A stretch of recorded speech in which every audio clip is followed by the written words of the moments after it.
Imagine you're sitting in a crowded hearing room in Washington, D.C., the air buzzing with tension and half-truths.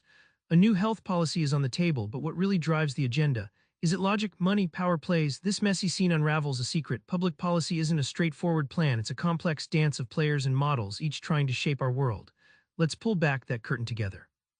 Before you can decode public policy, you need to see it through multiple lenses. Dye introduces 8 analytical models, each one a fresh pair of eyes on how policies are crafted, fought over, and finalized. In one vivid example, Dye examines the U.S. tax reforms of the late 20th century, showing how a small group of elite lobbyists and lawmakers in D.C. quietly shaped the outcome.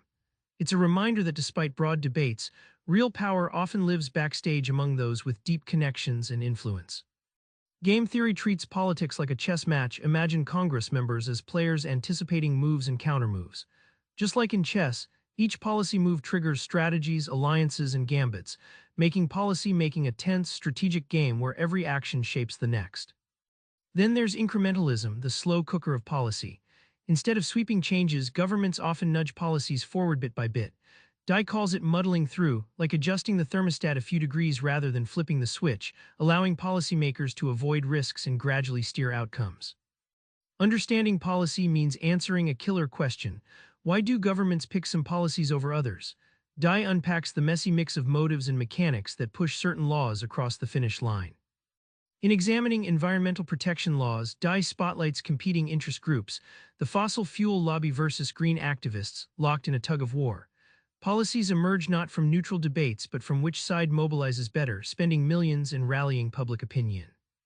Institutionalism reminds us that institutions are like the game's rulebook. For example, the U.S. Senate's filibuster power isn't just a quirk. It fundamentally shapes how and which policies survive, filtering proposals through structural bottlenecks that can halt or advance legislation. Public choice theory flips the script. Policymakers aren't saints but players with self-interest. Dye compares politicians chasing re-election to chess pieces protecting themselves, often crafting policies that please voters or special interests rather than the ideal public good. Knowing a policy's shape is one thing, what about its real-world consequences? Dye illuminates how to trace policies from paper to impact, and why that survival journey often twists and turns unpredictably. Dye walks us through the Medicaid expansion debate, tracking it from the agenda-setting stage through legislative battles and implementation.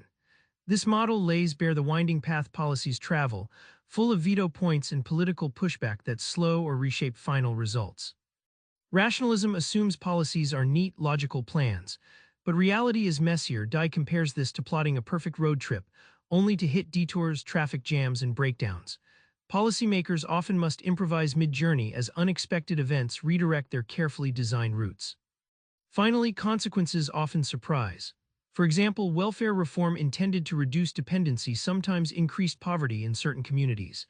Dye warns that policies carry unintended side effects, underscoring the vital need to monitor and adapt. Policy isn't set it and forget it. Back in that crowded hearing room, the health policy isn't just words on paper. It's a battleground shaped by elites, interest groups, and institutional rules, bouncing between plan and chaos. Next time a policy hits the news, try watching it through these 8 lenses and spot the forces at work. Understanding isn't just academic, it's how you see the invisible game shaping your life. Subscribe for more book summaries like this one.